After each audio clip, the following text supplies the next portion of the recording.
Olá! Está começando mais uma edição do Vitrine Tecnológica, um programa da Rádio e Televisão Educativa da Universidade Regional de Blumenau que visa apresentar soluções inovadoras disponíveis para agenciamento por meio da AGITE, Agência de Inovação Tecnológica, aqui da FURB.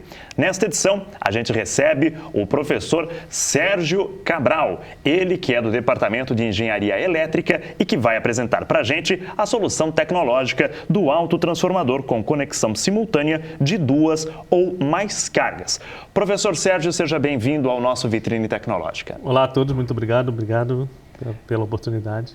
Professor, começando literalmente pelo começo, o que seria o autotransformador com esta possibilidade de conexão simultânea? Bom, é importante citar que o autotransformador, digamos, esse termo já se aplica e a gente usa bastante isso, é bastante comum você encontrar. As empresas também utilizam bastante esse autotransformador.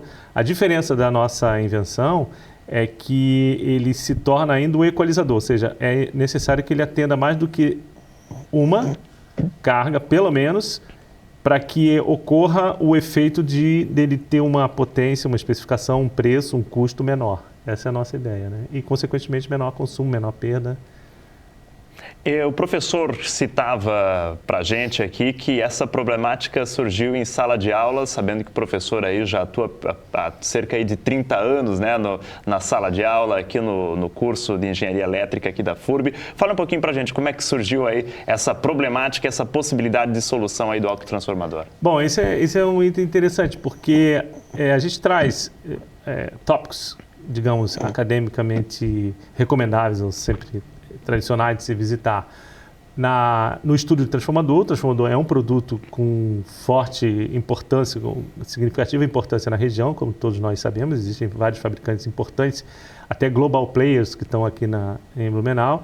E esses estudantes que têm ido ao longo desses anos, né, são colaboradores dessas empresas. Então, a gente precisa trazer aqueles itens que são de extrema importância, principalmente de natureza prática.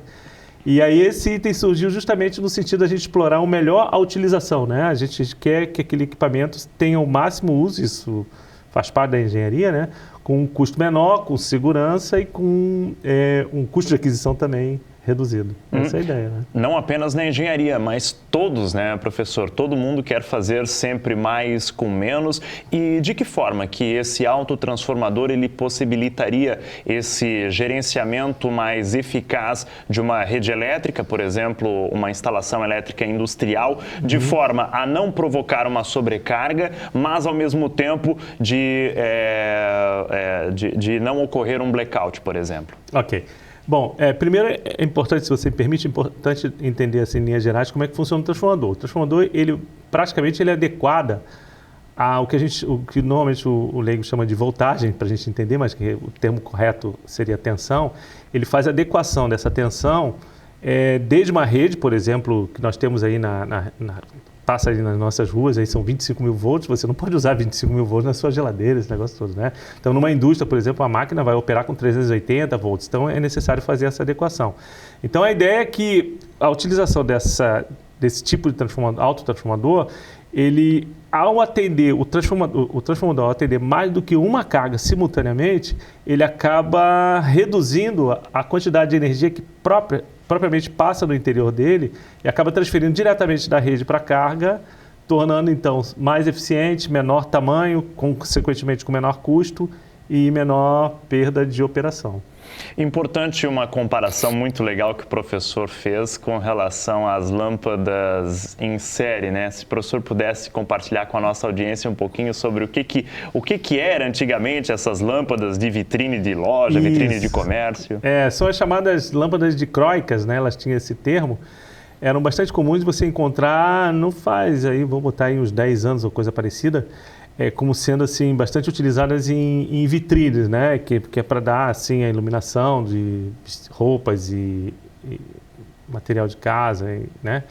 E o que acontecia? Era necessário, claro, o vitrinista, né, dentro da expertise dele, ele projeta várias lâmpadas simultaneamente com determinadas orientações e aquilo vai dar, sei lá, depende do tamanho da vitrine, mas vamos botar aí 20 lâmpadas daquela, então eram 20 lâmpadas que tinham um consumo considerável, né? Mas davam uma ótima iluminação, então, ou seja, desempenho em termos de iluminação, eu não sou um especialista nisso, mas com certeza esse é um dos motivos de se utilizarem tanto, né?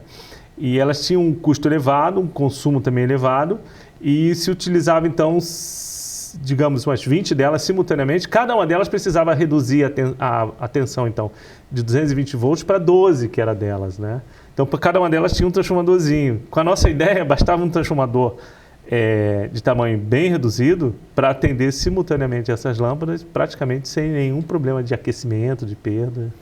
Esse é, na verdade, um dos exemplos que na época a gente configurou até como teste e realizamos e tivemos êxito, né? E, professor, é importante colocar também aqui para o nosso público, né, com relação à tensão, o professor citou há pouco, as instalações industriais, as instalações desse tipo de iluminação, que é quase que doméstica, né, praticamente, né, com fim comercial, mas acaba sendo uma instalação muito simples. Sim. Esse autotransformador que está disponível para agenciamento, ele possui uma limitação de tensão ou não? Não, não possui. Na verdade, a limitação que ele poderia ter seria a mesma que se aplica aos transformadores de hoje, que hoje já passa dos 500 mil volts, então é praticamente inexistente. A única questão que ele apresenta é que ele requer um certo, digamos, precisa ser devidamente instalado ou utilizado sob os cuidados de um profissional, né? Porque pode ser que, por exemplo, um determinado circuito exija um determinado nível de isolamento adicional que, por exemplo, não é recomendável que isso fique tão facilmente acessível a um leigo como uma instalação residencial, digamos. Não é muito recomendável. A menos que ele ganhe uma sobrecarga, digamos, não é bem uma sobrecarga, mas ele seja isolado demasiadamente para evitar problemas, mas aí o custo ficaria muito alto. De forma que a melhor aplicação dessa ideia é em nível industrial. E mesmo com essa solução, indispensável mais uma vez o papel do engenheiro, enquanto aquele profissional que vai dimensionar a rede, né, se vai fazer ali a devida compensação, se naquela rede vai ser ligado uma máquina, por exemplo, um exaustor, enfim, uma máquina mecânica. Todo esse processo também ele continua acontecendo, né, professor? Sem dúvida, porque ocorre o seguinte, evidentemente, por exemplo, o projeto, a instalação, inclusive a recomendação para o uso, ele deve partir do engenheiro. Então, o técnico, ele pode, e com certeza ele pode fazer uma instalação adequada, um bom uso, esse negócio todo, mas a recomendação ela tem que partir realmente do engenheiro, que é para dar maior segurança para a instalação, né? Essa é a ideia.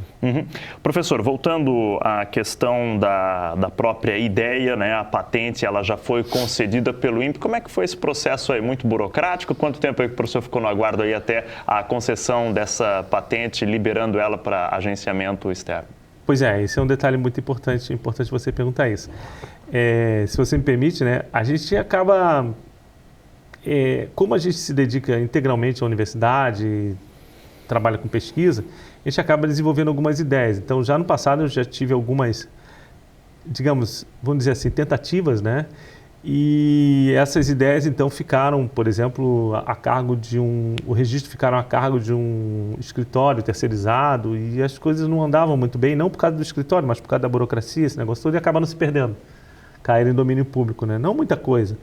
E dessa vez, realmente, a AGIT, olha, assim, seria injusto elencar nomes aqui, né? Mas assim, todo o pessoal nos apoiou, eles nos fizeram a busca, foi imediata, a busca de antecedência, né?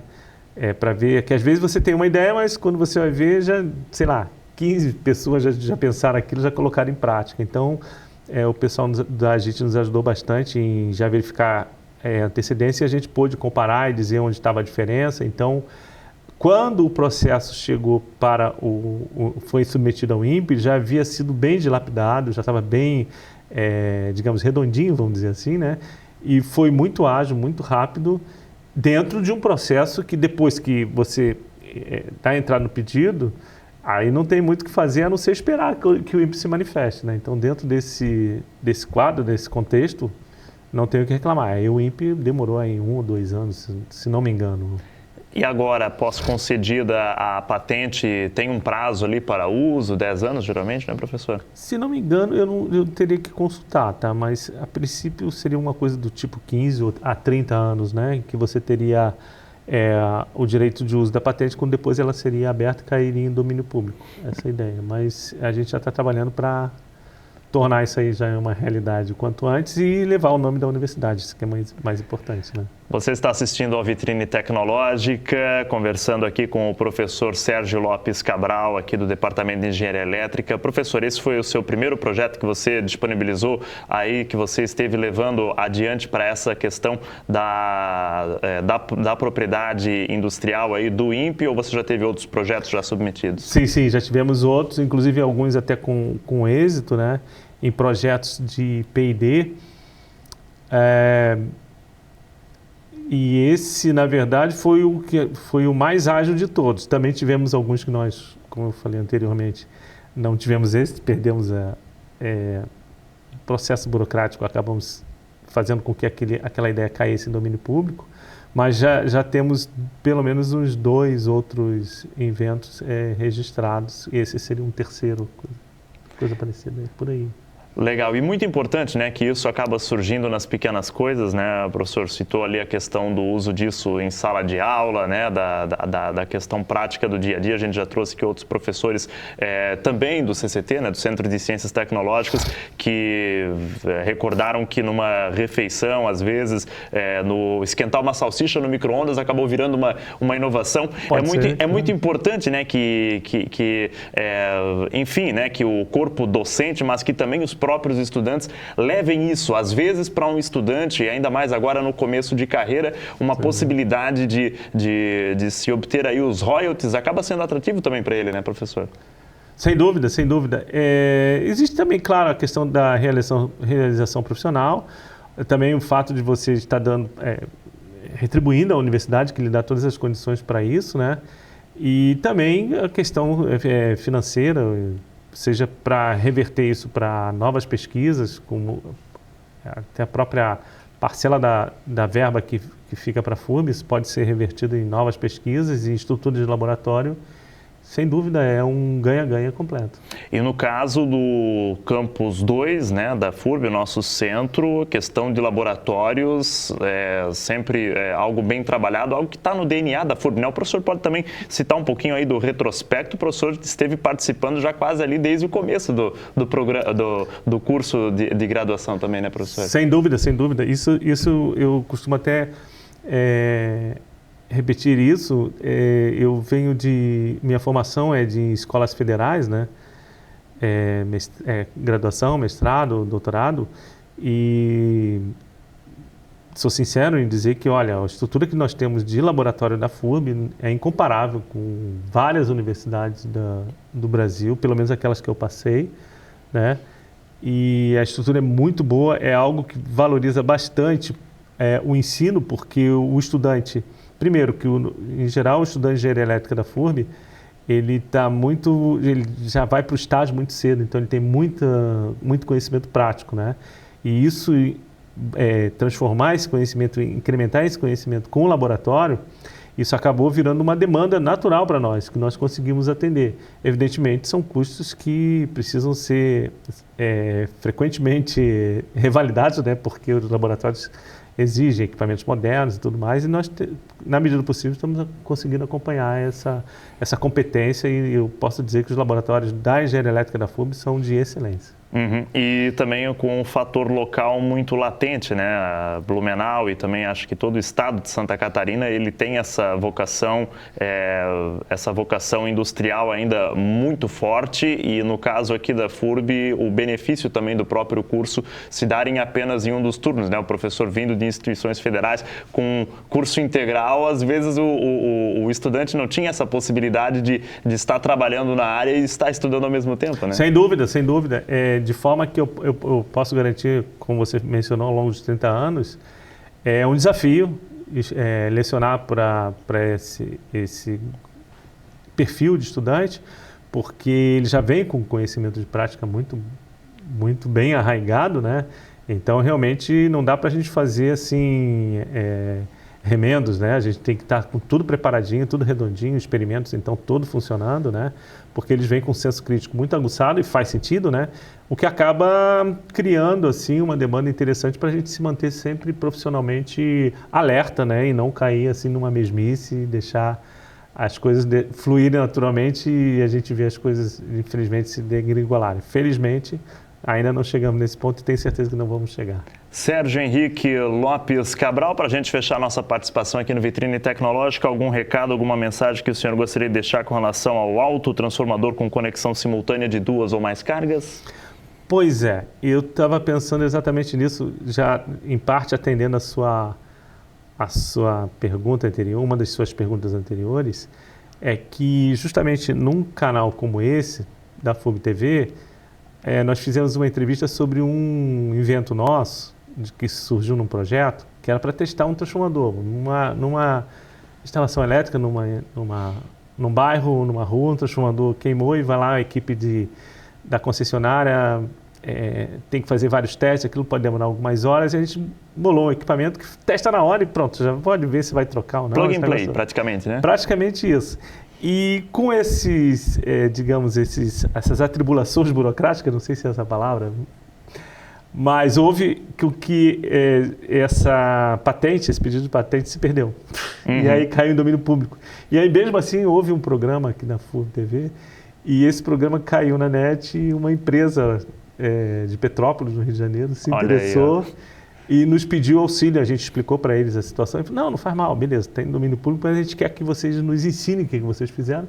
E recuperamos isso, né? Graças a Deus o professor Hugo Almaguer, do departamento que fazia parte da equipe, tinha toda a documentação, ele é bastante organizado em relação a isso, né? E a gente conseguiu, então, um contato de empresas a partir daí. Então, quem sabe essa possa também ser uma oportunidade, mas claro, também a gente já está fazendo alguns contatos visando a aplicação industrial dessa ideia. E lembrando sempre, né, esse lado, às vezes, momentaneamente negativo, mas também positivo, né? O quanto que a tecnologia, com o passar do tempo, ela pode trazer alguns malefícios, mas alguns benefícios também, né, professor? Sem dúvida, a vida toda, claro, exato. É uma questão de saber usar muito bem, né? Sim. Aproveitando, então, a oportunidade, se você ficou interessado nesta ideia, você pode entrar em contato com a Agência de Inovação Tecnológica da FURB, siga nas redes sociais, @AgiteFURB, e tem também aí o telefone, que é o 3321-0605. 3321-0605. Professor Sérgio Lopes Cabral, muito obrigado pela companhia. Eu que agradeço pela oportunidade. Sinta sempre à disposição aqui, a gente está de portas e microfones abertos. Um grande abraço. E essa foi mais uma edição do Vitrine Tecnológica. Acompanhe sempre o canal da FURB TV no YouTube. É claro, a cada semana um projeto novo, uma nova ideia, uma possibilidade de inovação que está disponível para fomento junto à Agência de Inovação Tecnológica. Fique sempre em boa companhia. Vitrine Tecnológica, levando a inovação até você.